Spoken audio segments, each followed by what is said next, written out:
Still entering Excel data one cell at a time? Stop wasting time, because Vlookup can handle it automatically in seconds. In this video, I'll show you exactly how to use Vlookup step by step, plus the common mistake that breaks formulas and the simple fix for it.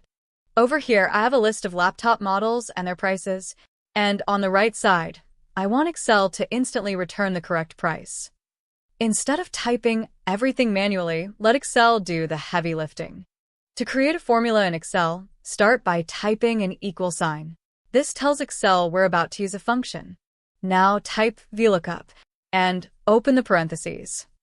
And this is where Excel starts becoming powerful. The first thing Vlookup needs is the lookup value. In this example, we want the price of the Ultrabook Pro laptop, so I'll click on that cell. Next, Excel asks for the table array. That simply means, where is the information stored? So, I'll select the full table containing the laptop names and prices. This step matters, because if the wrong table is selected, the formula gives the wrong answer.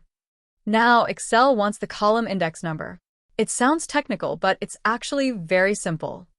The laptop names are in the first column, and the prices are in the second column. So, because we want the price, we type 2. Next, Excel asks if we want an approximate match or an exact match. We want the exact laptop name, so we type false. And this single setting prevents a lot of Vlookup problems. Now close the parentheses and press Enter. And there it is, the Ultrabook Pro costs $899. Now, instead of creating the formula again, just drag it down to copy it.